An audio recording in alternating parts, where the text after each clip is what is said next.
Hello everyone, welcome to Brahmi academy. आज का हमारा टॉपिक है स्वास्थ्य और शिक्षा। जो आपका आत्मनिर्भर मध्य प्रदेश है उसमें हमने 4 पिलर देखे थे।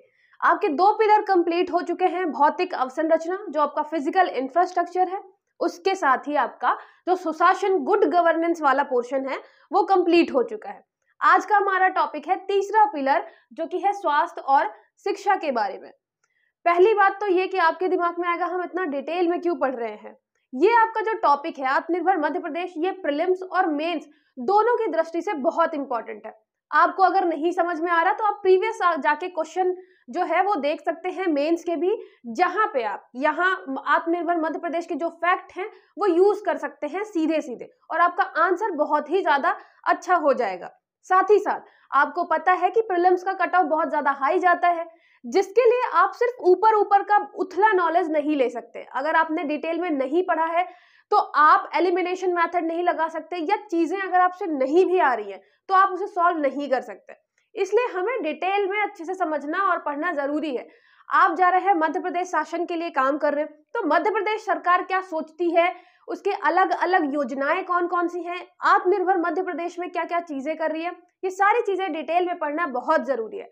और यही सारी चीजें जब आप अपनी आंसर्स में लिखते हैं तो वो आंसर बहुत ही ज्यादा अच्छा हो जाता है। ठीक है, इसलिए हम डिटेल में पढ़ रहे हैं।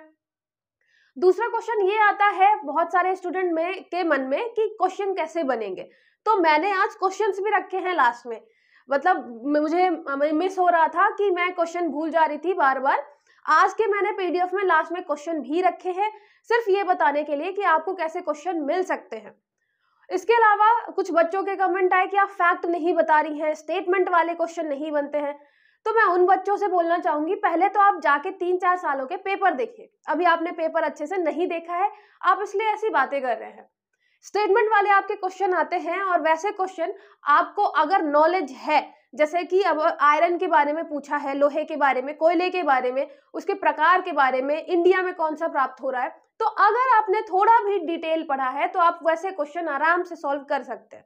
इसलिए हम कोई भी चीज बिल्कुल ऊपर ऊपर टच करते हुए नहीं निकल रहे हैं, डिटेल में पढ़ रहे हैं, जिससे आपका नॉलेज जो है यहाँ ये बढ़ाने की बात कर रहे हैं, है ना, ये इनहेंस करने की बात कर रहे हैं। हम सिर्फ फैक्ट याद करने की बात नहीं कर रहे हैं। तो इसलिए आपको क्या करना है, स्टेटमेंट वाले क्वेश्चन मैं आज दिखा भी दूंगी कि स्टेटमेंट वाले क्वेश्चन कैसे आते हैं। और लास्ट वाला वीडियो हमारा सुशासन का था। जब सुशासन में ज्यादा फैक्ट थे ही नहीं, स्टेटमेंट ही ज्यादातर थे, तो हम फैक्ट पढ़ेंगे कहां से, तो मैं फैक्ट कहां से पढ़ा दूं उसमें जब फैक्ट था नहीं। आज का जो हमारा टॉपिक है स्वास्थ्य और शिक्षा, इसमें आपको बहुत सारे फैक्ट मिलेंगे।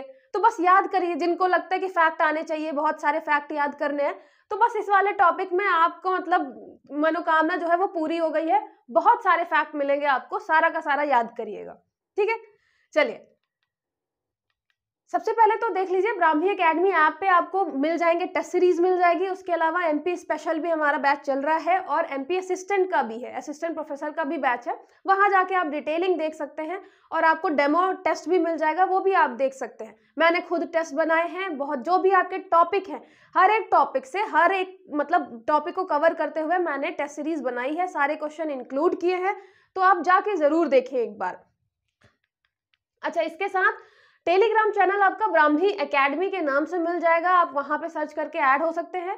मुझे थोड़ा कभी कभी टाइम लग जाता है क्योंकि बहुत सारे काम रहते हैं साथ ही साथ में, लेकिन टेलीग्राम में मैं आपको सारी चीजें अपडेट करा दूंगी, जो भी हमारे पीडीएफ हैं, तो आप ज्वाइन जरूर करके रखिएगा। कोई भी अगर डाउट है तो आप इस नंबर पे कॉल करके पूछ सकते हैं। ठीक है, फिर बात करते हैं कि हमने अभी तक पढ़ा क्या। हमारा जो आत्मनिर्भर टॉपिक है, आत्मनिर्भर मध्य प्रदेश, ठीक है, इसमें सबसे पहले तो हमने बताया कि भाई 2020 से 2023 तक के लिए बनाया गया था। ठीक है, 3 सालों का ये रोड मैप है। अब बात आती है कि आत्मनिर्भर मध्य प्रदेश में आ क्या सकता है, क्वेश्चन कैसे बनेंगे। तो पहली बात, हमारे और आपके आत्मनिर्भर बनने की बात नहीं हो रही है, मध्य प्रदेश के आत्मनिर्भर बनने की बात हो रही है। उसके लिए गवर्नमेंट क्या सोच रही है, गवर्नमेंट क्या कर रही है, ये सारी चीजें हमें पढ़नी पड़ेंगी। उसके लिए गवर्नमेंट ने क्या बनाया था, रोड मैप बनाया था 3 सालों के लिए, कि भाई हमें कैसे क्या चीज अचीव करनी है, क्या क्या चीजें हमें टारगेट लेकर चलना है। तो 2020 में लॉन्च हुआ था 2023 तक के लिए। कुछ आपके टारगेट 2024 तक भी जाते हैं। ठीक है, स्वास्थ्य वगैरह से रिलेटेड 24 तक जाते हैं, अभी मैं आपको दिखाऊंगी। तो ये हमारा आत्मनिर्भर मध्य प्रदेश था। उसके साथ ही साथ मैंने बताया कि हमने जैसे आपका मिशन दक्ष हो गया, मिशन नगरोदय, मिशन ग्रामोदय, ऐसे नाम से हमने मिशन भी चालू किए। और हमने 4 पिलर भी पढ़ा। 4 पिलर कौन कौन से थे? 4 पिलर्स जो है आपके, एक था भौतिक अवसंरचना जिसको हम बोलते हैं फिजिकल इंफ्रास्ट्रक्चर अवसंरचना। जब हम अवसंरचना की बात करेंगे तो हम जैसे रोड्स हो गया, सौर ऊर्जा, पर्यावरण, ये सारी चीजें हम इसमें रिलेट करके चलते हैं। फिर उसके बाद हो गया आपका कौन सा? सुशासन, गुड गवर्नेंस, तो ये भी हमने देख लिया है। आज का जो आपका टॉपिक है वो है स्वास्थ्य और शिक्षा, हेल्थ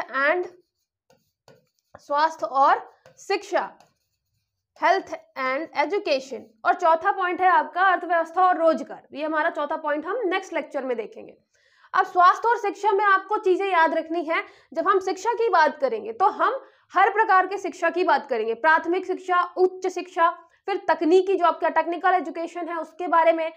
स्वास्थ्य की जब बात करेंगे तो हेल्थ वाले सेक्टर में आप हॉस्पिटल स्टैब्लिश करने की बात करेंगे, डॉक्टर को और जो नर्सेज हैं, जो आपकी आंगनवाड़ी कार्यकर्ता हैं, तो सबको, जो आपकी होती है ना आशा वर्कर होती है, उन सबको ट्रेनिंग देने की बात करेंगे, उन सबको इन्हेंस करेंगे, उनकी जो प्रोसेस है सारी की सारी, जो आपके बेड वगैरह हैं, जितनी भी आपका इंफ्रास्ट्रक्चर है उसको डेवलप करने की बात करेंगे। सबसे पहले तो मैं आपको यही बता दूं कि यहाँ पे क्या करना है हमें। ये यहाँ पे अगर आपको नहीं दिख रहा होगा तो थोड़ा सा क्या करिएगा, आप लेवल बढ़ा लीजिएगा, है ना, इनहेंस कर लीजिएगा क्वालिटी, क्योंकि फिर ये लाइट है पेज। यहाँ पे आपको देखना है कि हमने देखा था मिशन अर्थ हो चुका था भौतिक अवसंरचना वाले में, मिशन दक्ष हो चुका था आपका सुशासन वाले में, है ना, तो ये लिखा है आपका दक्ष, ये हो गया अर्थ, मिशन दक्ष, मिशन नगरोदय। ये सारे वर्ड आपको एक छोटी सी डायरी में लिखने थे, है ना, याद है? इस छोटी डायरी में आपको ये सब लिखना है कौन कौन से मिशन है। फिर मिशन हो गया आपका ग्रामोदय, तो ये हो गया मिशन ग्रामोदय। फिर आता है मिशन जनगण, यहाँ पे जनगण और निर्माण, मिशन निर्माण भी है, निर्माण वाला भी आपका फिजिकल इंफ्रास्ट्रक्चर में ही आएगा। फिर आता है आपका मिशन निरामय, निरामय जो है वो स्वास्थ्य से रिलेटेड है, तो एक अच्छा शब्द मिल गया आपको, मिशन निरामय। और ये हो गया आपका मिशन बोधि। अब यहां से भी क्वेश्चन पूछा जा सकता है कि आपका मिशन बोधि किससे संबंधित है ना, किस सेक्टर से संबंधित है। मिशन निरामय किस सेक्टर से संबंधित है। मिशन दक्ष जो है वो 4 पिलर में से किस पिलर को रिप्रेजेंट कर रहा है। तो ये सारी चीजें भी आपको फिर दिमाग में लेके चलनी है और आप छोटी वाली डायरी में लिख लीजिएगा सारी चीजें, ठीक है। अब देखिए ये हमारा पेज पीडीएफ रहा किससे, स्वास्थ्य और शिक्षा से रिलेटेड। मैंने आत्मनिर्भर का हिंदी और इंग्लिश दोनों जो पीडीएफ है वो टेलीग्राम में अवेलेबल करा दिया, वहां आप जाके देख सकते हैं। फिर हम बात करते हैं किसकी,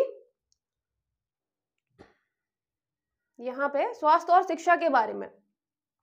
तो सबसे पहले आपको पता है कि हर चीज में हम क्या करते हैं, उप समूहों में बांटते हैं। तो यहाँ भी हमने उप समूहों में बांट रखा है, जैसे स्वास्थ्य एवं चिकित्सा शिक्षा। मैंने बताया ना, आप स्वास्थ्य में सिर्फ ये नहीं देखेंगे कि हॉस्पिटल बनाने हैं, ये बहुत से सारे हमें क्या करने हैं, डॉक्टर बनाने हैं। हमें स्वास्थ्य और चिकित्सा शिक्षा पे भी ध्यान देना पड़ेगा कि डॉक्टर बनाने हैं, उनके लिए चिकित्सा शिक्षा देनी पड़ेगी अच्छी।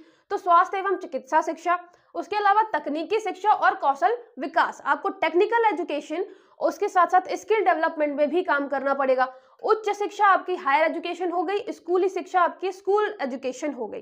तो ये आपके 4 पिलर है। ऐसे ही पिलर मैंने, मतलब मेन आपके 4 पिलर हो गए, ठीक है। 4 पिलर आपके मेन है, सबसे ऊपर आपको 4 पिलर पढ़ने हैं आपके आत्मनिर्भर मध्य प्रदेश में।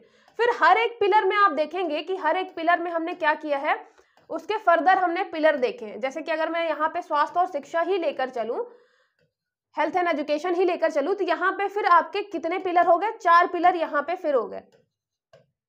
तो ये भी याद रखिएगा कि फिर हमने उनको किस सब ग्रुप में डिवाइड कर रखा है। ये आपके 4 ग्रुप हो गए। फिर यहाँ पे आपको क्या करना है, 4 उप समूहों में डिवाइडेड है। तो आपके सब ग्रुप कौन कौन से हैं, तो हमने फिर कितनी चीजें इंक्लूड करके रखी हैं, ये भी याद रखिएगा। चाहे वो सुशासन हो, चाहे भौतिक अवसंरचना हो, चाहे आपका शिक्षा स्वास्थ्य वाला हो, अभी हम रोजगार अर्थव्यवस्था देखेंगे, चाहे उसमें हो। तो ये भी आप याद रखिएगा क्योंकि यहाँ से भी पूछा जा सकता है। और वैसे भी यहाँ ऐसी कोई चीज नहीं है जो आपको याद करनी पड़े या कुछ ट्रिक बनाना पड़े। सिंपल सी चीज है, जब हम स्वास्थ्य की बात करेंगे तो स्वास्थ्य के साथ साथ चिकित्सा शिक्षा की भी बात करेंगे, ज्यादा से ज्यादा डॉक्टर बनाने हैं क्योंकि। फिर जब तकनीकी शिक्षा, फिर हमारे यहाँ एक तो स्कूल शिक्षा आएगी, स्कूल के बाद आप हायर एजुकेशन पे जाएंगे उच्च शिक्षा में, उसके बाद आप तकनीकी शिक्षा। अगर टेक्निकल एजुकेशन लेना चाहते हैं तो ठीक है, नहीं लेना चाहते तो स्किल डेवलपमेंट आपका करवाएंगे। ठीक है, तो ये चीजें जो है ये आपको, मतलब मैंने बताया ना डिप्टी कलेक्टर वाले माइंड से सोचना है, तो ये सारी चीजें आपको दिमाग में ऑलरेडी आ जाएंगी कि हाँ ये तो करना ही पड़ेगा। ठीक है, फिर आत्मनिर्भर ये हो गया आपका। फिर यहाँ पे आप बात करते हैं कि हमने स्टार्ट कहाँ से कर रखा है, हमारा टारगेट क्या क्या है, और इसमें आपको अच्छे खासे फैक्ट मिलेंगे। तो फिर आपको क्या करना है, याद करना है फैक्ट, जिनको लग रहा था कि फैक्ट नहीं मिल रहे हैं।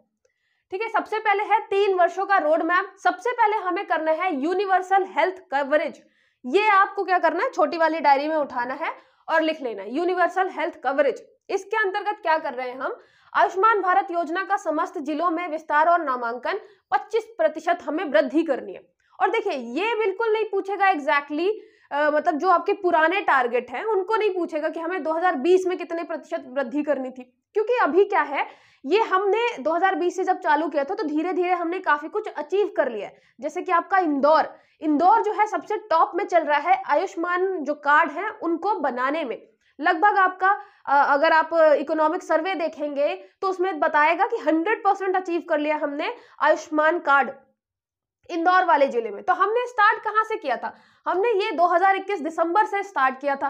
तो यही आपका आत्मनिर्भर मध्य प्रदेश बनने के लिए हमने जो जो टारगेट रखे थे उस पर काम करना चालू किया।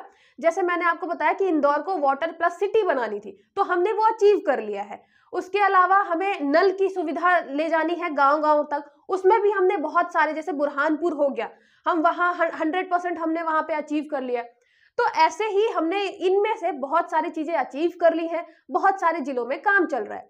तो इसलिए एग्जैक्टली कि कब स्टार्ट हुआ था और कितने प्रतिशत आपकी वृद्धि करनी थी ये नहीं पूछेगा। हाँ, जो आपके टारगेट 2024 वाले हैं, ये जो ऐसे टारगेट हैं जो कि मतलब आपको लगता है कि यार ये तो थोड़ा इंपॉर्टेंट है, वही पूछेगा। जैसे कि सेकंड नंबर हो गया, आपको दिसंबर 2024 तक क्या करना है, राज्य के बजट में स्वास्थ्य क्षेत्र के लिए वर्तमान आवंटन जो कि अभी होता है 4.8%, उसको 8% तक करना है। आपको पता ही है कि एजुकेशन और आपका हेल्थ, शिक्षा और स्वास्थ्य दोनों में जो हमारा बजट होता है, चाहे वो राज्य का हो चाहे केंद्र का हो, हम बहुत ही कम इन्वेस्ट करते हैं। तो अब इन्होंने बोला कि भाई 2024 तक अभी सिर्फ हम कितना कर रहे हैं, लगभग 5% कर रहे हैं, हमें इसे इंक्रीज करके 8% करना है। ठीक है, तो ये एक हो गया 2024 तक। और ये विभाग देख लीजिए, वित्त विभाग, क्योंकि वित्त की बात है तो सीधी बात है वित्त विभाग करेगा।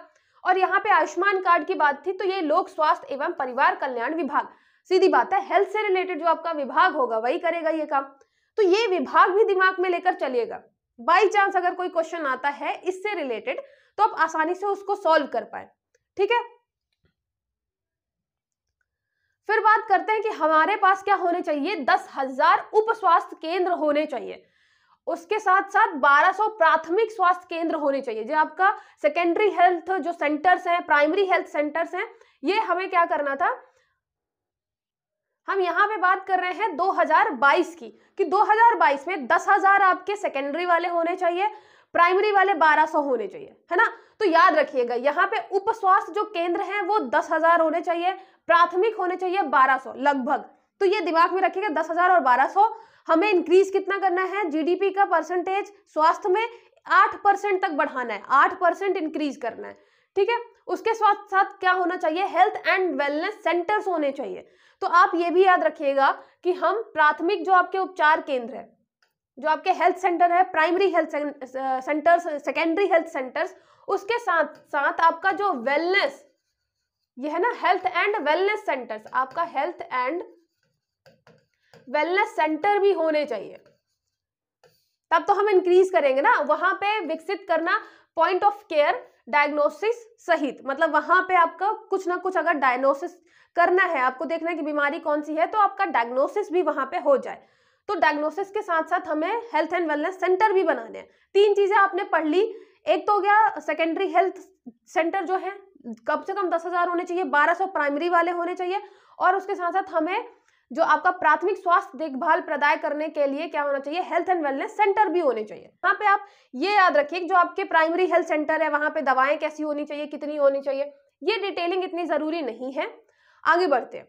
यहाँ पे जो आपके हेल्थ एंड वेलनेस सेंटर है वहां पे 362 Ayush health and wellness centre होने चाहिए। जो आपके छोटे छोटे सेंटर होने चाहिए 362, 350 ज्यादा हमें कौन से वाले में फोकस करना है, आयुष वाले में फोकस करना है। फिर आता है आपका दिसंबर 2024 तक, तो ये भी आपका टारगेट अभी बचा हुआ है। मातृ मृत्यु दर जो आपका मदर मोर्टेलिटी रेट है प्रति 1 लाख में कितना करना है, 173 से 100 तक लाना है। मतलब अभी 173 है, 1 लाख में हमें 100 तक क्या करना है, डिक्रीज करना है मदर मोर्टेलिटी रेट। उसके अलावा शिशु मृत्यु दर जो आपका चाइल्ड मोर्टेलिटी रेट है 1000 में, इसको 1 लाख में करते हैं मदर मोर्टेलिटी रेट, ये आपको पता है। शिशु वाला 1000 में करते हैं, तो 1000 में क्या लाना है हमें, 48 से 35 लाना है। अब आप फैक्ट याद करिए, यहाँ पे एक जगह 173 है तो 173 से 100 लाना है, तो आपको ये याद करना है कि भाई एक वाला 200 के पास है, लेकिन अभी हमें डिक्रीज करके लगभग 100 के पास लाना है। एक हमारा 50 के पास है, 48 है, तो आपका शिशु वाला 48 है, 48 से हमें कहाँ लाना है, 35 पे लाना है डिक्रीज करके, ठीक है। उसके अलावा जो आपका NMR, ये जो आपका नियोनेटल मोर्टेलिटी रेट है, इसको भी 35 से 25 डिक्रीज करना है। जो आपका ये TFR, ये जो फर्टिलिटी रेट है उसको 2.1 करना है। तो यहाँ पे आपको टारगेट मिल गए, तो टारगेट आपको याद करने हैं। सबसे पहले मदर मोर्टेलिटी रेट, मातृ मृत्यु दर हमें 100 लानी है, शिशु मृत्यु दर हमें 35 लेकर आना है। उसके अलावा जो आपका नियोनेटल मोर्टेलिटी रेट जो है वो 35 से 25 लाना है, सिर्फ 25 लाना है ना, 25 पे खत्म होना चाहिए। उसके अलावा जो आपका फर्टिलिटी रेट है वो 2.1 करना है। तो ये आपके फैक्ट हो गए जो आपको याद करने हैं, जिससे सीधे सीधे क्वेश्चन बन सकते हैं कि आत्मनिर्भर मध्य प्रदेश के तहत हमने जो टोटल फर्टिलिटी रेट है उसको कितना टारगेट किया है, कितना लक्ष्य किया है, ठीक है। फिर हो गया 1600 अत्याधुनिक प्रसव केंद्रों की स्थापना, प्रत्येक CHC पर विशेष नवजात देखभाल इकाई, जो आपके ये न्यूनेटल जो केयर होता है उसके लिए हम क्या कर रहे हैं, 1600 अत्याधुनिक प्रसव केंद्र की स्थापना कर रहे हैं। जो आपके सेंटर्स हैं जहां पे प्रेगनेंसी मतलब डिलीवरी हो सकती है, डिलीवरी सेंटर्स, उनको तो 1600 लगभग हम क्या कर रहे हैं, डिलीवरी सेंटर्स, उसमें नियोनेटल के लिए जो स्पेशल केयर है उसको प्रोवाइड किया जा सके। तो 1600 है नियोनेटल के लिए स्पेशल केयर। वैसे जब आप पढ़ेंगे कि हमारे यहाँ मदर मोर्टेलिटी रेट या चाइल्ड मोर्टेलिटी रेट, शिशु मृत्यु दर का कारण क्या है, तो उसमें तो ये भी है कि जो आपका प्रेगनेंसी के टाइम पे बहुत मतलब प्रेगनेंसी के तुरंत बाद अगर बच्चे को कोई भी प्रॉब्लम है तो आपकी जो ये इकाइयां हैं, विशेष नवजात देखभाल इकाइयां, यही बहुत कम है हॉस्पिटल्स में, इसलिए बच्चों की क्या हो जाती है, डेथ हो जाती है। तो हम क्या करेंगे, जो आपकी ये स्पेशल नियोनेटल जो केयर यूनिट है इसको हम ज्यादा से ज्यादा बनाएंगे, ज्यादा से ज्यादा हॉस्पिटल में अवेलेबल कराएंगे, ठीक है।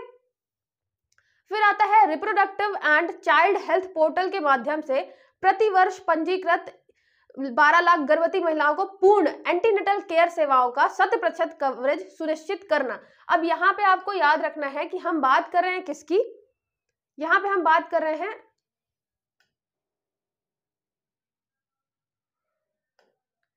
राज्य में जो आपका reproductive and child health portal है। यहाँ पे एक हमें पहले निगम मिला है ना, जन स्वास्थ्य वाला निगम है, उसके साथ साथ एक पोर्टल भी है। पोर्टल कौन सा है, reproductive and child health portal, RCH portal, ये आपका पोर्टल भी है।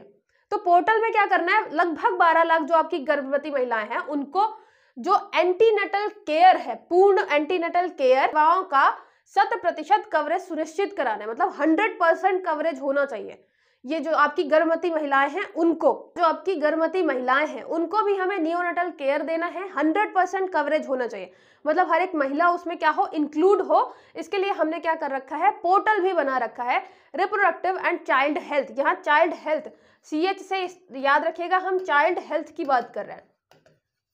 फिर आपका हो गया यहाँ पे जो आपका पोर्टल है उसके माध्यम से असंगठित जो क्षेत्र है, मतलब जो आपके असंगठित क्षेत्र जैसे कि अनऑर्गेनाइज्ड जो आपके सेक्टर होते हैं, जहां पे महिलाओं को पता नहीं होता है और जहां पे ये माना जाता है कि ज्यादातर जो प्रेगनेंसी आपकी जो अच्छे सेंटर्स है वहां पे नहीं होती, वो वाली होती हैं जो महिलाएं आपकी असंगठित क्षेत्रों से जुड़ी होती है। जो आपके अनऑर्गेनाइज्ड सेक्टर हैं उनसे जुड़ी जो महिलाएं होती है, उनकी जो प्रेगनेंसी होती है वो बाहर होती है सेंटर्स के, तो उनके लिए हमने क्या कर रखा है कि यहाँ पे हमने पोर्टल बना रखा है। पहले तो चाइल्ड हेल्थ के लिए, उसमें 7.2 लाख गर्भवती महिलाओं को मुख्यमंत्री प्रसूति सहायता योजना के तहत 2 अलग अलग किस्तों में 16,000 नगदी हस्तांतरण का लाभ दिया जाएगा। मतलब जो आपकी महिलाएं अनऑर्गेनाइज सेक्टर से हैं, जिनको बहुत ज्यादा गरीबी झेलनी पड़ रही है, जिनको बहुत ज्यादा भुखमरी झेलनी पड़ रही है, उनके यहाँ पे मातृ मृत्यु दर, शिशु मृत्यु दर, इन सबको कम करने के लिए हम क्या करेंगे, मुख्यमंत्री प्रसूति सहायता योजना देंगे, जिसमें 2 किस्तों में 16,000 रुपए दिए जाएंगे। अब ये आपका और एक फैक्ट हो गया, तो ये भी याद रखिए कि हम क्या कर रहे हैं, मुख्यमंत्री प्रसूति सहायता योजना 16,000 रुपए 2 किस्तों में। स्पेशली किसके लिए है, जो आपकी असंगठित क्षेत्र की महिलाएं, जो अनऑर्गेनाइज जो सेक्टर है, उनकी जो महिलाएं हैं उनके लिए। और हमने पोर्टल बना रखा है इसके लिए, ठीक है, कि आप पोर्टल में एंटर करो और सारी चीजें बता दो। फिर जो राज्य के 5 वर्ष से कम उम्र के 55 लाख बच्चों का प्रतिवर्ष पूर्ण टीकाकरण सुनिश्चित कराना है। तो यहाँ पे भी करना है आपको कि जो आपके 5 वर्ष से कम बच्चे हैं उन सब का टीकाकरण करना है, ये भी टारगेट लेके चल रहे हैं। और फिर ये सारे क्वेश्चन आपके बन सकते हैं सीधे सीधे। हमने टीकाकरण के लिए क्या कर रखा है, जो अनऑर्गेनाइज सेक्टर की महिलाएं हैं उनके लिए योजना कौन सी चल रही है, या मध्य प्रदेश प्रसूति सहायता योजना किससे संबंधित है, ठीक है। तो आप बताएंगे कि अनऑर्गेनाइज सेक्टर जो आपका असंगठित क्षेत्र है उनकी महिलाओं से संबंधित है। तो ये आपके क्वेश्चन सीधे सीधे बनते हैं। फिर इसमें आपको देखना है, यहाँ पे परिवार आधारित दृष्टिकोण होना चाहिए किसके लिए, मात्र स्वास्थ्य कार्यक्रम के लिए। मतलब जब हम महिलाओं के स्वास्थ्य की बात करेंगे तो उसके लिए एक दृष्टिकोण कैसा होना चाहिए, फैमिली बेस्ड अप्रोच होनी चाहिए, कि पूरी की पूरी फैमिली जो है वो केयर करे गर्भवती महिला की। साथ ही साथ आपके कुपोषण अगर दूर करना है तो कुपोषण दूर करने के लिए हमें बहु क्षेत्रीय अभिसरण, मतलब आपका मल्टी सेक्टोरल कन्वर्जेंस का क्रियान्वयन करना पड़ेगा। आपको भी पता है कि जब हम कुपोषण की बात करते हैं या गरीबी की बात करते हैं तो सिर्फ ये नहीं बोलते कि आप उनको खाना दे दीजिए या आप उनको सिर्फ जॉब दे दीजिए, जॉब भी दीजिए तो अच्छी दीजिए, खाना भी वो अफोर्ड करें तो थोड़ा अच्छा करें जिसमें न्यूट्रिशन वगैरह हो, है ना, फ्रूट्स वगैरह भी वो खा पाए। तो जब हम बात करते हैं कुपोषण की, तो कुपोषण में भी यह है कि हम प्रोटीन, कैल्शियम, जितने भी आपके विटामिन हैं, हम सबकी बात करते हैं।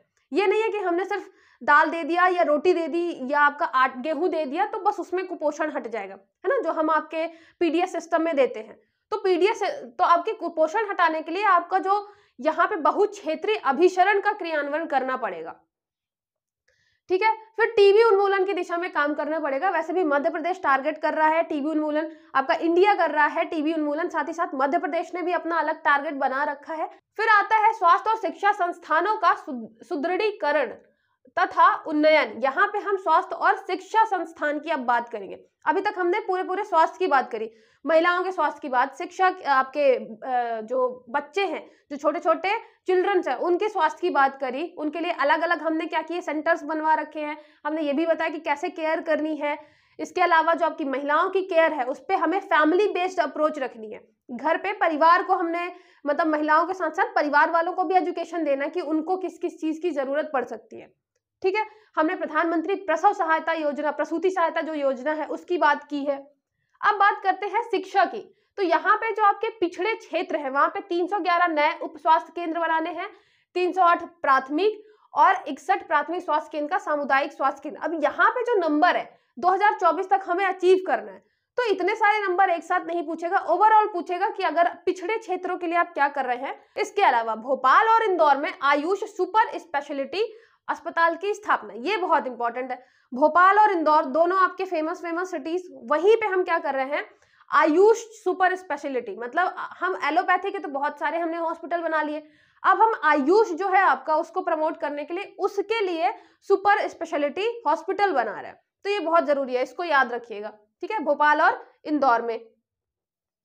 फिर आता है सार्वजनिक और निजी स्वास्थ्य प्रयोगशालाओं के नेटवर्क का सुदृढ़ीकरण। अब यहाँ पे हम स्ट्रॉन्ग किसको बनाएंगे, जो आपका प्रयोगशाला है, लैबोरेटरी जो है उसको हम क्या करेंगे, स्ट्रॉन्ग बनाएंगे। क्यों? क्योंकि जब आपके मान लीजिए कोई टेस्ट होता है या हमने कोई भी टेस्ट करवा लिया इजी, जैसे ब्लड टेस्ट से लेके बड़े बड़े कैंसर टेस्ट तक, तो उसके लिए क्या चाहिए आपको, सार्वजनिक और निजी स्वास्थ्य प्रयोगशाला। जो आपकी पब्लिक और प्राइवेट सेक्टर की जो भी लेबोरेटरी है उनको क्या करना, और ज्यादा स्ट्रॉन्ग बनाना, उनको सुदृढ़ीकरण करना। फिर आयुर्वेद और यूनानी औषधालयों का उन्नयन, आपके मतलब जरूरी नहीं है कि हम सिर्फ प्रयोगशाला और लेबोरेटरी जो एलोपैथी वाली है उन पे ध्यान दें, साथ ही साथ इनकी जो औषधालय होती है आयुर्वेद और यूनानी वालों की, उनको भी हमें क्या करना है, प्रमोट करना है। तो ये भी याद रखिएगा। फिर ये सारी चीजें, फिर यहाँ पे पब्लिक प्राइवेट पार्टनरशिप, ये भी याद रखिएगा कि हमें पब्लिक प्राइवेट पार्टनरशिप मोड में एक मेडिकल कॉलेज की स्थापना करना है और नर्सिंग कॉलेजों की स्थापना करना है। तो पीपीटी जब हम फॉलो करेंगे आपके हॉस्पिटल्स वगैरह बनाने में, तो आपको पता है कि वहां पे बहुत अच्छे इक्विपमेंट भी आएंगे क्योंकि प्राइवेट पार्टनरशिप हो रही है, साथ ही साथ बहुत अच्छा हॉस्पिटल केयर वगैरह भी बहुत अच्छी होगी। उसके अलावा 10 आईटीआई के लिए technical and vocational education training अधोसंरचना का उन्नयन। आपको भी पता है कि आईटीआई जो है गवर्नमेंट ने इतना ज्यादा सपोर्ट किया, लेकिन वो ज्यादा क्या है, सफल नहीं हो पाई है। तो अब हमें क्या करना है, आईटीआई के लिए जो आपका technical and vocational education training है उसकी अधोसंरचना, उसका फिजिकल इंफ्रास्ट्रक्चर जो है उसको प्रमोट करना है, जिसके फलस्वरूप आईटीआई के एस्पिरेशनल वैल्यू में वृद्धि हो। एस्पिरेशनल वैल्यू आकांक्षात्मक मूल्य में वृद्धि हो, मतलब अभी जो है वो टारगेट जो है बहुत कम करके चल रहा है आईटीआई, वहां से पढ़ने वाले बच्चों का ज्यादा सिलेक्शन भी नहीं होता है, तो इसलिए उसकी जो आकांक्षात्मक वैल्यू है वो बहुत कम हो गई है, एस्पिरेशनल वैल्यू बहुत कम हो गई है। तो हमें उसी को इंक्रीज करना है। कैसे कर सकते हैं, हमें जो अधोसंरचना है, पहले तो इंफ्रास्ट्रक्चर वगैरह डेवलप करना है, उसके अलावा अभी हम और देखेंगे कि हमें क्या क्या करना है। जो 64 अभी वर्तमान में कितना है, 64% है नामांकन दर, अभी सिर्फ 64% है, हमें उसे इंक्रीज करके कितना करना है, 85% करना है। ठीक है, उसके साथ साथ प्लेसमेंट दर 20 से 30% करनी है। अब सोचिए इतने सारे लोगों में सिर्फ प्लेसमेंट दर 20% है, इसीलिए ज्यादा लोग अब इंटरेस्ट नहीं ले रहे, उसकी जो एस्पिरेशनल वैल्यू है वो कम हो रही है। तो हमें क्या करना है, हमें अभी 20% से लेकर 30% इंक्रीज करना है प्लेसमेंट वैल्यू, साथ ही साथ 65 से 85% करना है इनरोलमेंट, यहाँ पे आईटीआई में इनरोलमेंट नामांकन दर को इंक्रीज करना है। फिर महाविद्यालयों के लिए नई इमारत, 200 महाविद्यालयों के लिए अधोसंरचना, मतलब यहाँ पे फिजिकल इंफ्रास्ट्रक्चर की बात कर रहे हैं स्कूल और कॉलेजेस में ना। तो जो महाविद्यालय है, आपकी जो यूनिवर्सिटी है, वहां पे हमें क्या करना है, हमें जो इंफ्रास्ट्रक्चर वगैरह है वो डेवलप करना है। फिर आती है 10,000 संसाधन संपन्न स्कूलों की स्थापना। 10,000 जो आपके रिसोर्सेस के साथ हमें स्कूल बनाने हैं। आपको पता है सरकारी स्कूल जो रहते हैं उसमें रिसोर्स नहीं रहते, कहीं ब्लैक बोर्ड नहीं है, डिजिटल एजुकेशन देने के लिए ऐसी कोई व्यवस्था नहीं है, चेयर वगैरह अच्छी सी नहीं है। तो अब हम क्या करेंगे, 10,000, याद रखिएगा बहुत बड़ी संख्या है, 10,000 हमें क्या करना है, रिसोर्स से बिल्कुल फुल हमें स्कूल बनाना है। ठीक है, तो संसाधन संपन्न स्कूलों की स्थापना करना है और ये टारगेट आपका 2024 तक है। तो अभी भी हम क्या कर रहे हैं, फॉलो कर रहे हैं इसको। ठीक है, फिर सरकारी विभागों का पुनर्गठन और बेहतर सेवा वितरण के लिए एक समन्वय तंत्र का निर्माण। चाहे आपका स्वास्थ्य हो, चाहे शिक्षा हो, अलग अलग डिपार्टमेंट अगर अलग अलग काम करते हैं तो आपको टाइम पे सेवा नहीं मिल पाती, अच्छे ढंग से सेवा नहीं मिल पाती। तो क्या करना है, हमें एक समन्वय तंत्र जो है, कोऑर्डिनेशन सिस्टम एक बना के चलना है एक दूसरे के बीच। उसके लिए क्या होना चाहिए, जैसे लोक स्वास्थ्य परिवार कल्याण विभाग और जो आपका चिकित्सा शिक्षा विभाग है उसको विलय करना है। मतलब एक जो आपका विभाग है स्वास्थ्य कल्याण वाला वो अलग है और जो शिक्षा वाला विभाग है वो अलग है, लेकिन आपको भी पता है कि हॉस्पिटल में ही हम एजुकेशन भी दे रहे हैं साथ ही साथ में, तो इसको एक साथ करना जरूरी है। उसके अलावा आयुर्वेद और होम्योपैथी, आयुष तो हम पूरा नाम लेके चलते हैं, लेकिन आयुर्वेद और होम्योपैथी को क्या है, हम साथ साथ लेकर नहीं चल रहे। तो इन पद्धतियों के बीच में भी क्या होना चाहिए, संचार होना चाहिए, कम्युनिकेशन होना चाहिए, सहयोग होना चाहिए, है ना, पार्टनरशिप होनी चाहिए, तब हम और अच्छे से काम कर पाएंगे। सोचिए आयुर्वेद और होम्योपैथी दोनों अपनी अपनी फील्ड में बहुत अच्छे हैं, बहुत अच्छा काम कर रहे हैं, अगर दोनों साथ मिलकर काम करते हैं तो कितना अच्छा हो पाएगा।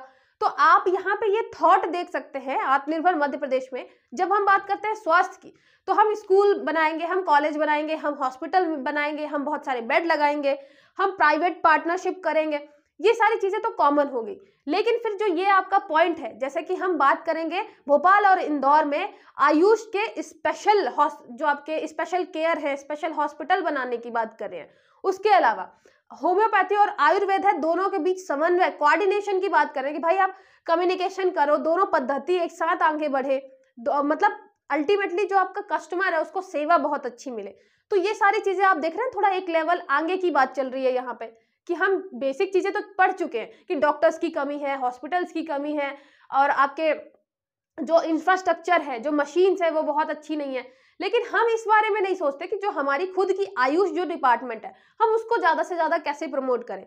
तो ये सारी चीजें आपको इसमें मिल जाएंगी।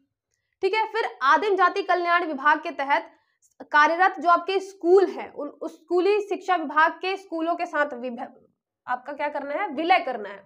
तो यहाँ पे जो आपका जो ट्राइबल एरिया है, आज आदिम जाति कल्याण विभाग है, तो एक विभाग है आदिम जाति कल्याण विभाग और अब एक आपका शिक्षा विभाग अलग है। तो स्कूली शिक्षा विभाग जो है दोनों को मर्ज करना है, जिससे दोनों साथ में काम कर पाए और जो आपका मतलब जो ट्राइबल एरिया है वहां पे हम एजुकेशन अच्छी दे पाए। तो ये चीज बहुत ज्यादा इंपॉर्टेंट है। आपके अलग अलग विभागों में जो काम कर रहा है, अगर वो साथ में होकर काम करते हैं तो उसका जो भी योजनाएं हैं उसका इम्प्लीमेंटेशन बहुत अच्छे से होगा, उसका जो आपका रिजल्ट होगा वो बहुत अच्छे से होगा। ठीक है, तो ये सारी चीजें याद रखनी है। इसके अलावा हमें क्या करना है, 10 जिला स्तरीय उत्कृष्ट विद्यालयों में गणित और विज्ञान का क्लब बनाना है। मतलब हम मैथ्स और आप देख रहे हैं साइंस को बहुत ज्यादा प्रमोट कर रहे हैं, तो ये हर एक फील्ड में बहुत ज्यादा जरूरी है आपकी मैथ्स और साइंस। तो इसके लिए हम स्टेम भी लेकर आए हैं, स्टेम शिक्षा जो है आपकी वो। और उसके अलावा हम क्या लेकर आए हैं कि हम जिला स्तरीय जितने भी आपके विश्वविद्यालय हैं, सॉरी आपके जिला स्तरीय जो भी स्कूल्स हैं, विद्यालय हैं, उसमें हम क्या करेंगे, गणित और मैथ के लिए क्लब बनाएंगे, जिससे बच्चे क्लब में ऐड हों और ज्यादा से ज्यादा हमारी साइंस और मैथ से रिलेटेड चीजें आगे बढ़े। ठीक है, फिर उसके बाद आता है आपका, अच्छा यहाँ पे हम क्या पढ़ रहे हैं कि समन्वय होना चाहिए अलग अलग डिपार्टमेंट में। फिर बात आती है एकीकृत आईसीटी प्लेटफॉर्म के एकीकृत परिनियोजन के माध्यम से स्वास्थ्य और शिक्षा कार्यक्रम के बेहतर परिणाम। यहाँ पे हमें क्या करना है, आईसीटी का यूज करना है। ठीक है, आईसीटी प्लेटफॉर्म जो आपके आईसीटी प्लेटफॉर्म से अलग अलग पोर्टल्स हैं और आपके अलग अलग साइट्स हैं, उनका यूज करना है ना बेहतर परिणाम के लिए। जैसे हो गया आपका टेलीमेडिसिन हो गया, आईसीटी का उपयोग करना प्राथमिक स्वास्थ्य केंद्र में और उप स्वास्थ्य केंद्रों में, जो आपका प्राइमरी हेल्थ है, जो सेकेंडरी हेल्थ है, वहां सब अगर हमें परामर्श भी करना है किसी विशेषज्ञ से या डॉक्टर से, तो हम टेलीमेडिसिन का यूज कर सकते हैं। ठीक है, तो ये भी याद रखिएगा। अगर हम बात करते हैं डिलीवरी की, स्वास्थ्य जो आपकी सुविधाएं हैं, जो आपके हेल्थ सिस्टम है, उसकी डिलीवरी की बात करें तो टेलीमेडिसिन आपको पता है कि बहुत ज्यादा इंपॉर्टेंट हो जाती है। उसके अलावा जो आपका स्वास्थ्य अभिलेख है, मतलब जो रिकॉर्ड है, वो इलेक्ट्रॉनिक रूप से अगर हम करेंगे तो राष्ट्रीय डिजिटल स्वास्थ्य मिशन के लिए हमें क्या होगा, पूरा का पूरा डेटा मिल जाएगा। तो हम आपका जो राष्ट्रीय डिजिटल स्वास्थ्य मिशन है, नेशनल डिजिटल हेल्थ मिशन, उसके लिए क्या कर रहे हैं, उसके लिए हम पूरा का पूरा डेटा तैयार कर रहे हैं जो आपका इलेक्ट्रॉनिक रूप से। ठीक है, उसके अलावा हमें क्या करना है, प्रौद्योगिकी में जो आपका टेक्नोलॉजी है उसमें अनुसंधान करना है, टेक्नोलॉजी में ज्यादा से ज्यादा अनुसंधान करना है। स्वास्थ्य और बायोमेडिकल के क्षेत्र में आर्टिफिशियल इंटेलिजेंस को बढ़ावा देना है। आपको पता है कि स्वास्थ्य केंद्र में अभी बहुत ज्यादा स्कोप है आर्टिफिशियल इंटेलिजेंस का। स्वास्थ्य क्षेत्र में एआई पर काम करने वाली संस्थाओं के साथ एमओयू संपादित करना है। सरकार क्या करेगी, अब देखिए यही सारी चीजें जो हैं आपके क्वेश्चंस में पूछी जा सकती हैं कि आर्टिफिशियल इंटेलिजेंस हमें प्रमोट करना है स्वास्थ्य में, तो हम क्या कर रहे हैं। जितनी भी कंपनीज हैं आपकी या स्टार्टअप है जो आर्टिफिशियल इंटेलिजेंस में काम कर रहे हैं, हम उनसे एमओयू साइन करेंगे और हम बोलेंगे कि भाई हमारे क्षेत्र में आके तुम काम करो, अनुसंधान करो। ठीक है, तो ये चीजें हम करेंगे। उसके अलावा जो आपका ये data health management information system portal में डेटा का समायोजन, ये याद रखिएगा, आपको छोटी वाली डायरी में लिखना है, हेल्थ मैनेजमेंट इंफॉर्मेशन सिस्टम। यहाँ पे जो ये आपका पोर्टल है, सारा का सारा क्या रहेगा, डेटा रहेगा।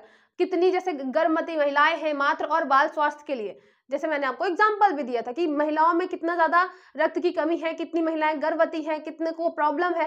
तो ये सारा जो डेटा है आपके health management information system portal, सारी चीजें वहां पे अपडेट रहेंगी तो बहुत अच्छा रहेगा। तो ये सारी चीजें हम आत्मनिर्भर मध्य प्रदेश में लेकर चल रहे हैं। साथ ही साथ मैंने आपको बताया 10,000 संसाधन संपन्न आपके रिसोर्स फुल ऑफ रिसोर्सेज हम क्या बना रहे हैं, स्कूल बना रहे हैं। वहां पे जो 1 से 12 तक लर्निंग आउटकम है उसका मूल्यांकन भी करना है। अब जितना भी हम नया चीज ला रहे हैं, जैसे कि हमने 10,000 संसाधन संपन्न स्कूल ही बनाए, आपके फुल रिसोर्सेज जो हैं उसको मिला के हमने 10,000 स्कूल्स बनाए। तो अब क्या करेंगे, हम 1 से लेके 12 तक फिर क्या करेंगे, उनका मूल्यांकन भी करेंगे आईटी के थ्रू। आराम से कर सकते हैं, है ना, जो आपका इंफॉर्मेशन टेक्नोलॉजी है उसके थ्रू कर सकते हैं। उसके अलावा जो आपके हायर एजुकेशन इंस्टीट्यूट्स हैं, हायर एजुकेशन की बात करेंगे जब, तो वहां पे क्या होगा, आईटी की अधोसंरचना होगी, जैसे कि कंप्यूटर लैब होने चाहिए, वहां पे मिश्रित प्रशिक्षण कार्यक्रम होने चाहिए। आपको भी पता है कि 11th-12th में अभी जो आपकी नई शिक्षा नीति है उसमें तो और बहुत पहले से हम क्या करते हैं, एजुकेशन के साथ साथ कौशल विकास का भी हम उसमें प्रावधान रख रहे हैं। सेम ऐसा ही हमने किया कि भाई 100 आपके सरकारी ऐसे कॉलेज होने चाहिए जहां पे आईटी अधोसंरचना अच्छी हो, जैसे कि आपके कंप्यूटर लैब हो, उसके साथ साथ प्रशिक्षण, जो आपका मिक्स्ड प्रशिक्षण कार्यक्रम है वो दिया जा सके, छात्रों के आईटी उन्मुखीकरण एवं संस्थान के सामान्य प्रशासन हेतु 10 संभागीय आईटीआई को कंप्यूटर लैब, सॉफ्टवेयर और मानव संसाधन से सुसज्जित करना। वहां पे जो आपके आईटीआई होंगे उनको देना, आपके कंप्यूटर लैब देना, और जो आपका सॉफ्टवेयर वगैरह है वो सारी चीजें प्रोवाइड करना। तो ये सारी चीजें जो है वो कॉमन है, मतलब मैं ये जल्दी जल्दी इसलिए भी बता रही हूँ क्योंकि आपके टॉपिक बहुत हैं, फिर ये लेक्चर बहुत लंबा हो जाएगा। आपको क्या ध्यान रखना है, यहाँ पे ये ध्यान रखना है कि हम आईटीआई के लिए क्या क्या काम कर रहे हैं। हमने मतलब बताया कि वहां पे परसेंटेज कम है एनरोलमेंट का, तो हम नामांकन सोच रहे हैं 65 से 85% हो जाए। उसके अलावा जो प्लेसमेंट रेट है वो 20 से 30% हो जाए। उसके अलावा वहां पे आपके आईटी स्ट्रक्चर जो है जितना भी वो हम करें, कंप्यूटर लैब हो, उसके अलावा क्या हो, सॉफ्टवेयर हो, ह्यूमन रिसोर्सेज हो, ये सारी भी चीजें हम उनको प्रोवाइड करें। उसके अलावा आपका जो आईटीआई है, आईटीआई अभी क्योंकि क्या है बहुत ज्यादा आगे बढ़ नहीं पा रहा, तो जो भी आपके आईटीआई ट्रेनर हैं, प्रशिक्षुक हैं, उनको क्या करना है, हमें ब्लेंडेड लर्निंग ऑप्शन प्रदान करने के लिए आईटीआई आधारित ऑनलाइन लर्निंग मंच की स्थापना करनी है। जो आपके 10 आईटीआई ट्रेडों में मिश्रित अधिगम विकल्प, मतलब आपके अलग अलग जो ट्रेड हैं 10, उनको मिक्स करके हमें क्या करना है, एक ब्लेंडेड लर्निंग ऑप्शन बनाना है, जिससे क्या हो कि जैसे अभी एक बच्चे को एक सब्जेक्ट में नहीं मिल रही है जॉब, तो अगर वो 10 ब्लेंडेड जो ऑप्शन है उसको करता है तो कहीं ना कहीं वो जरूर जॉब कर लेगा, प्लेसमेंट कहीं ना कहीं हो ही जाएगी। तो हमें उससे रिलेटेड क्या करना है, ऑनलाइन लर्निंग मंच की स्थापना करनी है कि भैया वो ऑनलाइन ही सीख ले, आईटीआई से संबंधित जो भी आपका बच्चा है, जो भी स्टूडेंट है, जो, और ये सारी चीजें हम आईटीआई ट्रेनर को बोल रहे हैं कि आप ऐसी ऐसी चीजें कर सकते हैं। फिर बात आती है अब यहाँ पे, जैसे यहाँ पे आपका ये हो गया प्रशिक्षण, यहाँ पे ठीक है, इतना इंपॉर्टेंट नहीं है, ये वाला इंपॉर्टेंट है। 200 शासकीय कॉलेजों में वर्चुअल लर्निंग सुविधा स्मार्ट क्लास स्थापित करना। जो आपके कॉलेज हैं, गवर्नमेंट कॉलेज, वहां पे आपको स्मार्ट क्लासेस क्या करनी है, स्थापित करनी है, ठीक है। शैक्षिक संसाधनों और अभिलेखों के संधारण हेतु एक उच्च शिक्षक डिजिटल रिपोजिटरी की स्थापना करनी है। यहाँ पे याद रखिएगा, ये सारे नाम आपको याद करने पड़ेंगे, ठीक है, जिससे आप क्या कर पाए, जो आपका वर्चुअल लर्निंग है, स्मार्ट क्लासेस हैं, उसको बढ़ावा दे पाए। साथ ही साथ आपको क्या करना है, आपको यहाँ पे प्रशिक्षण प्रदान करने मिश्रित शिक्षण, simulated learning, massive open online courses. आपको पता है कि जो आपके आईआईटीज वगैरह हैं वो क्या करते हैं, ओपन कोर्स जो है लॉन्च करते हैं। तो सेम ऐसे ही हमें क्या करना है, प्रशिक्षण देने के लिए massive open online courses MOOC ये लॉन्च करने हैं। प्रौद्योगिकी सहायता प्राप्त आकलन के लिए प्रौद्योगिकी का उपयोग करना है, टेक्नोलॉजी यूज करनी है। तो ये सारी चीजें आपको याद रखना है। हमें क्या क्या करना है, हमें एजुकेशन वाले फील्ड में आईटीआई में हमें सपोर्ट करना है, जो आपके गवर्नमेंट कॉलेज है वहां पे हमें डिजिटल बेस्ड एजुकेशन देनी है, साथ ही साथ इंफ्रास्ट्रक्चर अच्छा करना है, साथ ही साथ हमें ऑनलाइन कोर्सेज बहुत सारे लॉन्च करने हैं, मैसिव ओपन ऑनलाइन कोर्सेज, जिससे वो क्या कर पाए, अपनी ट्रेनिंग कर पाए, प्रशिक्षण ले पाए, ठीक है। फिर सबसे इसमें नीचे देखिएगा, जो आपके निदेशालय है और जो उच्च शिक्षा महाविद्यालय है उनका एक एकीकृत पोर्टल होना चाहिए। सारे के सारे जितने भी आपके क्या है महाविद्यालय, जो आपके कॉलेज है उच्च शिक्षा वाले, उन सब का एक साथ एक पोर्टल होना चाहिए, एकीकृत पोर्टल, ठीक है, इंटीग्रेटेड पोर्टल होना चाहिए। फिर यहाँ पे बात आती है किसकी, पैरामेडिकल स्टाफ सहित स्वास्थ्य और शिक्षा पेशेवरों की गुणवत्ता में सुधार। जब हमारे पैरामेडिकल स्टाफ होता है और उसके अलावा स्वास्थ्य और शिक्षा से रिलेटेड जो आपके पेशेवर है, जो आपके ट्रेनर है, उनकी गुणवत्ता में कैसे सुधार कर सकते हैं। तो यहाँ पे हो गया इंडियन पब्लिक हेल्थ स्टैंडर्ड मापदंडों के अनुसार हमें क्या करना है, अलग अलग कर्मचारी, चाहे वो चिकित्सा, नर्सिंग, पैरामेडिकल कर्मचारियों के शामिल स्वास्थ्य सेवाओं में शामिल होने के लिए प्रोत्साहन करने हेतु मानव संसाधन नीतियों में संशोधन करना। जैसे कि आपको पता है यहाँ पे दुर्गम जो क्षेत्र है वहां पे लोग जाना पसंद नहीं करते हैं, तो दुर्गम क्षेत्रों के लिए फिर हमें भत्ते का प्रावधान करना पड़ेगा कि आप अगर आउटर इलाके में जाते हैं तो आपको पैसे ज्यादा मिलेंगे। उसके अलावा स्नातकोत्तर डिग्री, डिप्लोमा, मतलब यहाँ पे हम किसकी बात कर रहे हैं, ग्रेजुएशन कर सकते हैं, डिग्री कर सकते हैं, डिप्लोमा कर सकते हैं, ये सारी चीजें आप कर सकते हैं किसमें, स्वास्थ्य वाले में, पैरामेडिकल हो गया, नर्सिंग हो गया। उसके बाद यहाँ पे अलग अलग क्या करना है, कैडर का विभाग। कैडर मतलब कि आपके अलग अलग ब्रांचेस, जैसे कि लोक स्वास्थ्य प्रबंधक जो आपका मैनेजमेंट वाला है, यहाँ पे लोक स्वास्थ्य जो आपका पब्लिक हेल्थ मैनेजमेंट वाला जो पोर्शन है उसका एक अलग कैडर बना सकते हैं। अस्पताल प्रबंधक जो आपका हॉस्पिटल मैनेजमेंट वाला पोर्शन है उसका एक अलग कैडर बना सकते हैं। मिडवाइफ वाला जो कैडर है वो अलग बना सकते हैं। तो ये सारी चीजें हम अलग अलग कर सकते हैं ट्रेनिंग देने के लिए और ज्यादा से ज्यादा ह्यूमन रिसोर्स डेवलप करने के लिए। ह्यूमन रिसोर्स मतलब लोगों को उस फील्ड में लाने के लिए। आपका नर्सिंग काउंसलिंग होगा, पैरामेडिकल काउंसलिंग हो गया, इन सारी चीजों को भी हमें क्या करना है, सशक्तिकरण करना है, सुदृढ़ करना है, ठीक है, इंक्रीज करना है सारी चीजें। अब मैं बहुत डिटेल में नहीं जाऊंगी, नहीं तो बहुत टाइम लगेगा। फिर यहाँ पे हमें क्या करना है, अंतरराष्ट्रीय और राष्ट्रीय संस्थानों के साथ संबद्धता, उनके साथ भी काम करना है, उनसे अच्छी चीजें लेनी है, ठीक है। फिर उसके बाद क्या करना है, नवीन प्रोटोकॉल के आधार पर पाठ्यक्रम में संशोधन करना है। अभी जितना भी हमारा एजुकेशन पॉलिसी आई है, उसके अलावा हमें क्या करना है, यहाँ पे जैसे ये विशेषज्ञ जो हो गया उनकी कमी को दूर करने के लिए कम से कम 40 जिला अस्पतालों में पीजी डिप्लोमा और डीएनबी डिप्लोमा कार्यक्रमों को आरंभ करना है। हमारे यहाँ वैसे भी विशेषज्ञ कम है, स्त्री रोग, बाल रोग, जो आपका रेडियोलॉजी है, इन सब से। तो हमें क्या करना है, जो आपके जो जिला अस्पताल है 40, वहीं पे हम काम स्टार्ट कर सकते हैं, ठीक है। तो वहां पर डिप्लोमा कार्यक्रम स्टार्ट करना है। उसके अलावा राज्य की 100% आशा जो कार्यकर्ता महिलाएं हैं उनको क्या करना है, उनको एंटीनेटल केयर, उसके अलावा होम बेस्ड न्यूबॉर्न केयर, उसके अलावा आपका home based care for young child, इन सब की क्षमता से संवर्धन करना है। मतलब आपके जो आशा वर्कर है उनको ये सारी चीजें हैंडल करना आना चाहिए, चाहे वो आपका क्या हो, एंटीनेटल केयर हो, चाहे होम बेस्ड न्यूबॉर्न हो, अगर होम घर पे ही हो जाता है किसी बच्चे का जन्म, या फिर home based care for young child, अभी बहुत छोटा बच्चा है उसकी केयर की बात करें, तो सारी चीजों में आपकी जो ये आशा वर्कर है 100% इनको क्या होनी चाहिए, सबको ट्रेनिंग होनी चाहिए, ठीक है। ये सारे क्वेश्चन आप याद रखिएगा, किसके लिए, प्रीलिम्स के लिए। फिर जितने भी प्रशिक्षक हैं, शिक्षक प्रशिक्षक जो है आपके, जो ट्रेनर हैं, जो टीचर्स हैं, उनके जितने भी रिक्त पद हैं उनको हमें क्या करना है, भरना है जल्दी से जल्दी। और ये सारी चीजें जो हैं बहुत मतलब नॉर्मल है, ये आपको पता है कि क्या क्या प्रॉब्लम्स है हमारे एजुकेशन सिस्टम में, हमारे हेल्थ सिस्टम में, हमें क्या टारगेट लेके चलना है। सेम वही आपको आत्मनिर्भर मध्य प्रदेश के लिए भी टारगेट लेके चलना है। फिर यहाँ पे प्रशिक्षण देने के लिए ब्लेंडेड मॉडल हो गया, इसके अलावा आर्टिफिशियल आधारित प्रशिक्षण हो गया। तो हमें जब ट्रेनिंग भी देंगे तो वो हम ऐसे नहीं देंगे कि सिर्फ एक कोर सब्जेक्ट की दे रहे हैं, हम ब्लेंडेड देंगे, मिश्रित ट्रेनिंग देंगे आपकी, ठीक है, मिश्रित प्रदर्श जो है, तो ब्लेंडेड ट्रेनिंग देंगे, आर्टिफिशियल इंटेलिजेंस का यूज करेंगे। तो ये सारी चीजें फिर आपको किसमें देनी है, ट्रेनर्स को देनी है, ठीक है। डिजिटल योग्यता में वृद्धि करना है, ये भी याद रखिएगा, डिजिटल योग्यता में वृद्धि करना है। फिर बात आती है स्वास्थ्य और शिक्षा क्षेत्र में अनुसंधान को बढ़ावा देने के लिए अनुकूल पारिस्थितिक तंत्र, मतलब एक पूरा इकोसिस्टम डेवलप करना जिससे अनुसंधान हो पाए स्वास्थ्य और शिक्षा क्षेत्र में। अब उसके लिए क्या कर सकते हैं, सबसे पहले तो हमें क्या करना है, जो असंचारी और क्रोनिक आपकी बीमारियां हैं, जो नॉन कम्युनिकेबल डिसीजेज हैं और क्रोनिक बीमारियां हैं, उनके लिए जो आपका आयुष दवाइयां हैं उन पर अनुसंधान करना है। वैसे ये सारी चीजें आप इंडिया लेवल पे भी देख सकते हैं कि जो आपकी क्रोनिक डिजीजेस है ना, डायबिटीज है, कैंसर है, बीपी है, कितना नॉर्मल है ये सारी चीजें। तो इन सारी चीजों पे हम क्या कर सकते हैं, आयुष जो आपकी दवाइयां हैं उस पर अनुसंधान कर सकते हैं, उस पर रिसर्च कर सकते हैं, ठीक है। उसके अलावा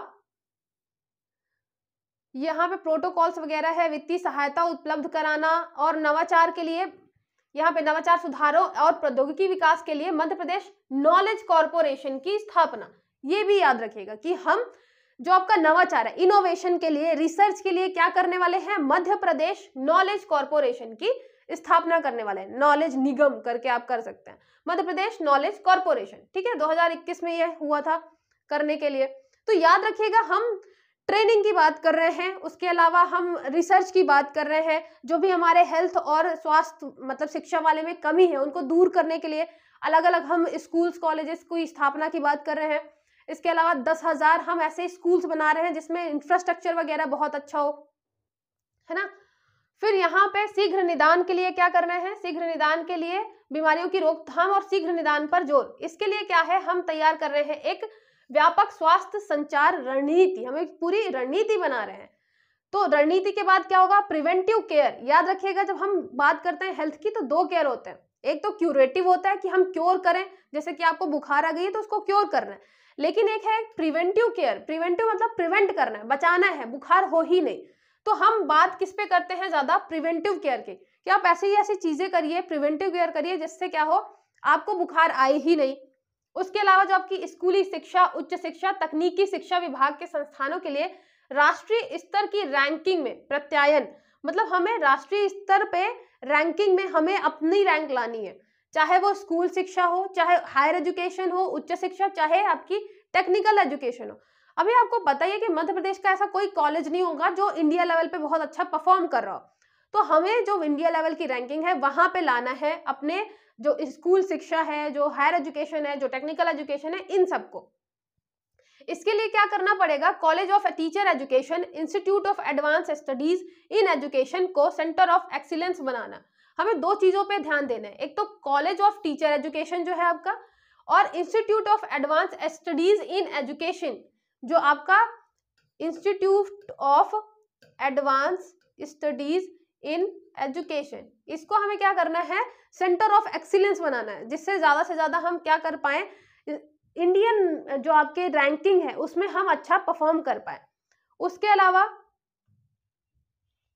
यहाँ जितने भी आपके ये सरकार द्वारा स्वायत्त घोषित है इंजीनियरिंग जो कॉलेज है, यूआईटी है, विश्वविद्यालय वगैरह है, उन सभी के पाठ्यक्रमों को जो आपका राजीव गांधी प्रौद्योगिकी विश्वविद्यालय है, आपके मध्य प्रदेश का जो राजीव गांधी प्रौद्योगिकी यूनिवर्सिटी है, उससे संबद्ध कराना कि भाई सबका जो मैच करे सिलेबस वगैरह है, ठीक है। उसके अलावा आपका ये national assessment and accreditation council होती है, आपको पता है NAAC अभी बनाई गई है इंडिया लेवल पे, जो कि रैंकिंग देती है कॉलेजों को A और A+ ग्रेड में। तो अभी हमें क्या करना है, अपने मध्य प्रदेश के जो यूनिवर्सिटी हैं, जो कॉलेजेस हैं, उनको A और A+ ग्रेड में लाना है। तो 50 जो कॉलेज हैं उनको A में लाना है, 20 कॉलेजों को A+ ग्रेड में लाना है, ठीक है। ये भी याद रखेगा।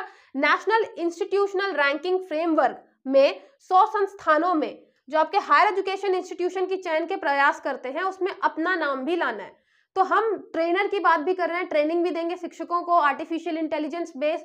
उसके अलावा जो हमारी अभी की अनुसंधान रिसर्च वगैरह भी करेंगे, और अभी की जो हमारे स्कूल कॉलेजेस हैं उसको क्या करेंगे, जो आपका नेशनल इंस्टीट्यूशनल रैंकिंग फ्रेमवर्क है, इंडिया लेवल पे जो आपकी रैंकिंग फ्रेमवर्क लाया गया है जिसमें कॉलेजेस को A+ ऐसे रैंकिंग दी जाती है, तो हमें टारगेट करना है कि लगभग हमारे जो 50 कॉलेज हैं वो A वाली रैंकिंग में आए और जो आपके 20 कॉलेज हैं वो A+ वाली रैंकिंग में आए, ठीक है। उसके लिए अलग जो आपके तकनीकी टेक्निकल वाले कॉलेजेस हैं अलग अलग, उन सबको राजीव गांधी जो आपका यूनिवर्सिटी है उससे संबद्ध कराना है, उससे कोऑर्डिनेट करवाना है।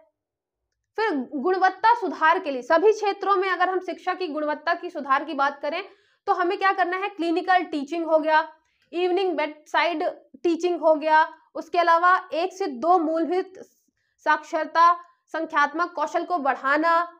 तो यहाँ पे हम पहली और दूसरी कक्षा के लिए क्या क्या चीजें होनी चाहिए उसकी भी बात करते हैं कि यहाँ पे मूलभूत साक्षरता होनी चाहिए, संख्यात्मक कौशल होना चाहिए, नंबर पहचानते आए, उसके अलावा मूलभूत साक्षरता पढ़ते लिखते आए थोड़ा बहुत। इन सब चीजों पे हम किस पे बात कर रहे हैं, स्कूल लेवल पे जो आपका एजुकेशन है। उसके अलावा स्कूल लेवल पे हमें याद रखिएगा स्टेम पे भी ध्यान देना है। आपका जो साइंस है, टेक्नोलॉजी है, जो आपका इंजीनियरिंग है, ये आपका आर्ट एंड जो आपका मैथ्स है, इस आधारित पे भी शिक्षा प्रणाली, इस शिक्षा प्रणाली को भी हमें ज्यादा से ज्यादा प्रमोट करना है। फिर संसाधन संपन्न स्कूल 10,000 हम बना ही रहे हैं, तो जो ये 10,000 हम संसाधन संपन्न स्कूल बना रहे हैं, जो फुल ऑफ रिसोर्सेज स्कूल्स बना रहे हैं, वहां पे लाइफ स्किल मॉड्यूल हो, लाइफ स्किल सिखाई जाए वहां पे। उसके अलावा सामाजिक भावात्मक कौशल, आपको पता है यहाँ हर चीज की हम ट्रेनिंग दे रहे हैं, है ना। सोशल जो आपके इश्यूज हैं उस पर भी ट्रेनिंग दे रहे हैं, जो आपका ये जो यहाँ पे शिक्षकों के नेतृत्व और प्रेरणा पाठ्यक्रम। उसके अलावा पेरेंट टीचर मीटिंग होनी चाहिए, स्कूल मैनेजमेंट कमेटी बैठकों की आयोजन करके माता पिता की भागीदारी सुनिश्चित करनी चाहिए। तो हम स्कूल शिक्षा चाहे पहली दूसरी हो, उसके अलावा उच्च शिक्षा, चाहे आपके जो 10,000 हम अभी संपन्न, जो पूरा का पूरा संसाधन संपन्न स्कूल बना रहे हैं उसकी बात हो, तो सारी चीजों में हम क्या क्या कर रहे हैं, कौशल विकास कर रहे हैं, जो आपका पेरेंट टीचर मीटिंग है। उसके अलावा जब हम स्कूल मैनेजमेंट की बात करेंगे तो उसमें यह होगा कि पेरेंट टीचर भी आए स्कूल मैनेजमेंट में, सारी चीजें साथ में डिसाइड करें, तो बच्चे के लिए क्या होगा, ज्यादा से ज्यादा हम अच्छा काम कर पाएंगे। Central board of secondary education, यहाँ पे लगभग 10,000 जो आपके ये संसाधन संपन्न स्कूल है, वहां पे प्रत्येक स्कूल में कम से कम एक अंग्रेजी मीडियम का सेक्शन होना चाहिए, कि वहां पे अंग्रेजी मीडियम भी हम प्रमोट करें सीबीएसई लेवल पे, है ना। तो सीबीएसई पैटर्न में हम एजुकेशन दें एक सेक्शन में।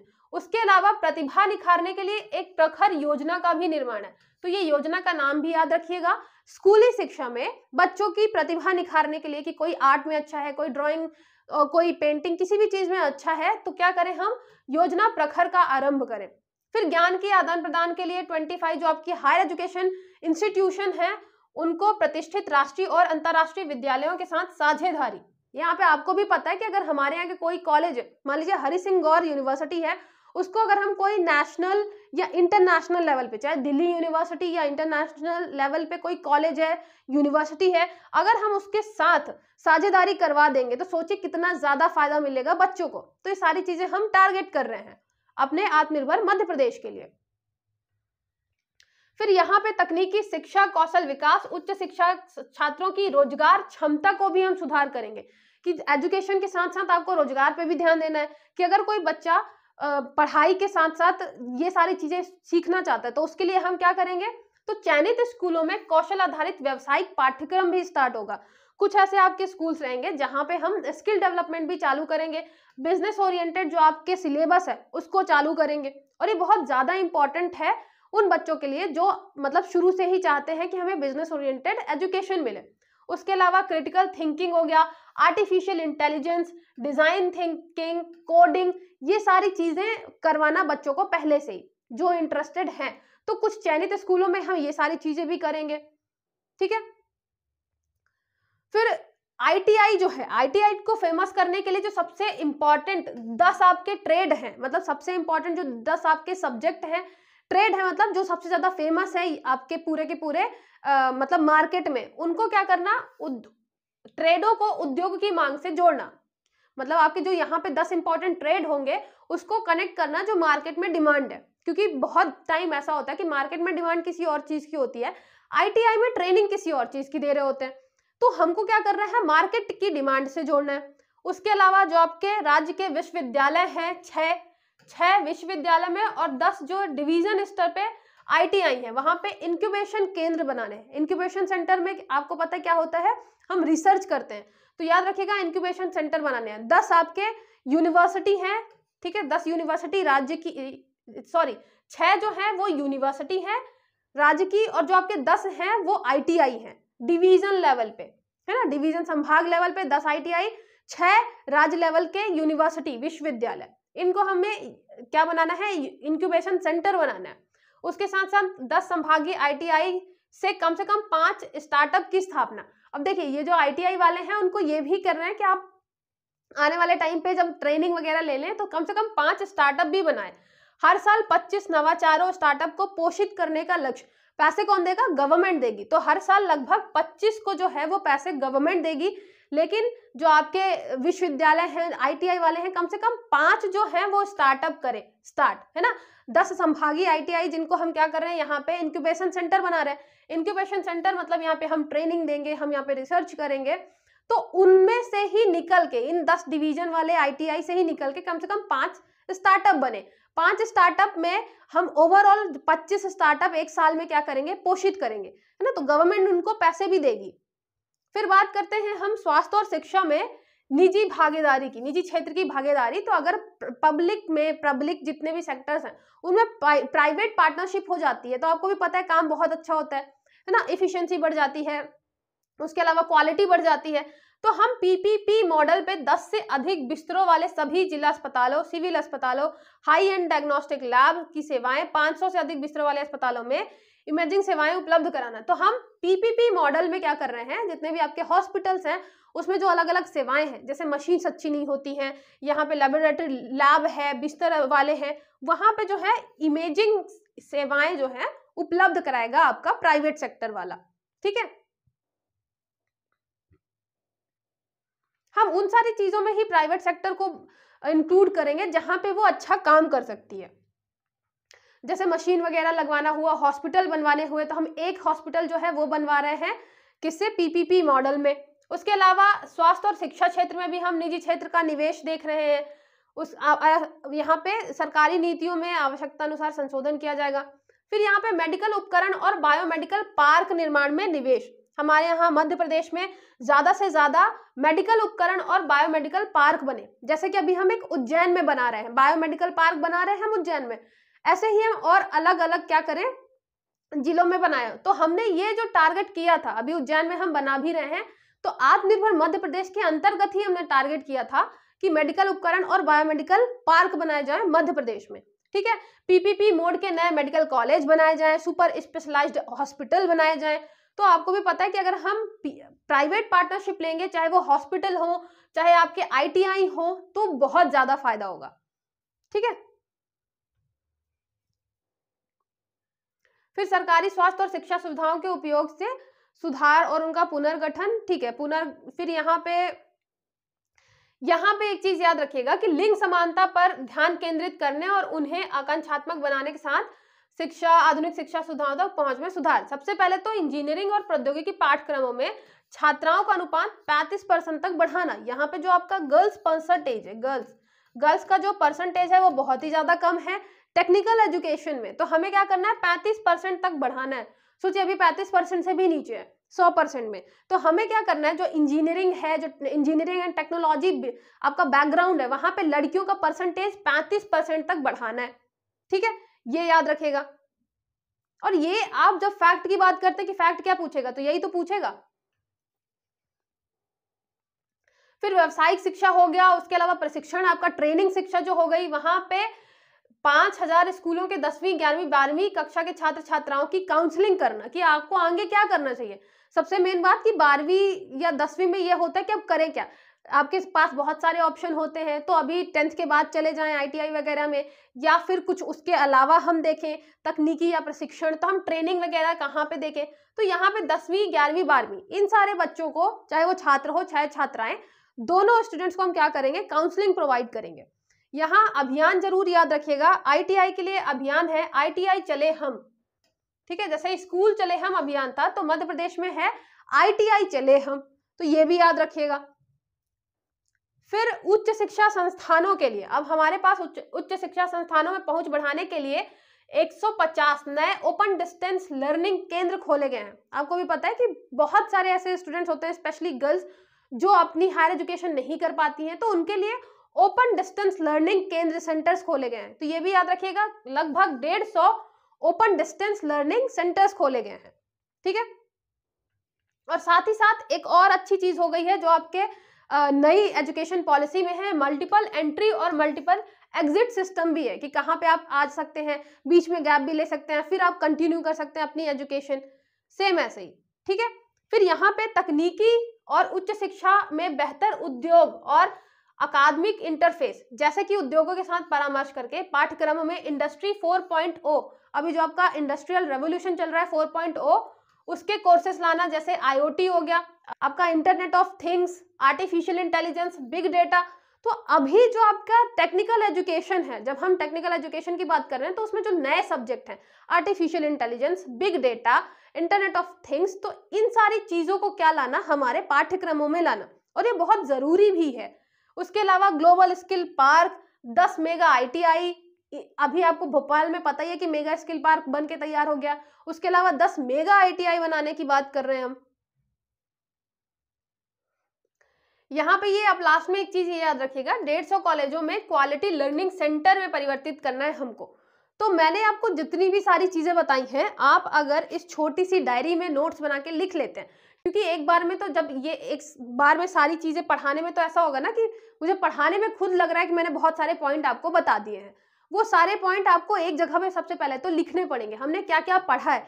चाहे तो आप रफ में भी लिख सकते हैं, मतलब अगर आप चाहें तो ये ऐसे भी बना सकते हैं, यहाँ पे बीच में आपने जैसे स्वास्थ्य लिखा, ये स्वास्थ्य लिखा है यहाँ पे, और फिर आपने बता दिया कि भाई हमने स्वास्थ्य में कौन कौन से काम किए हैं।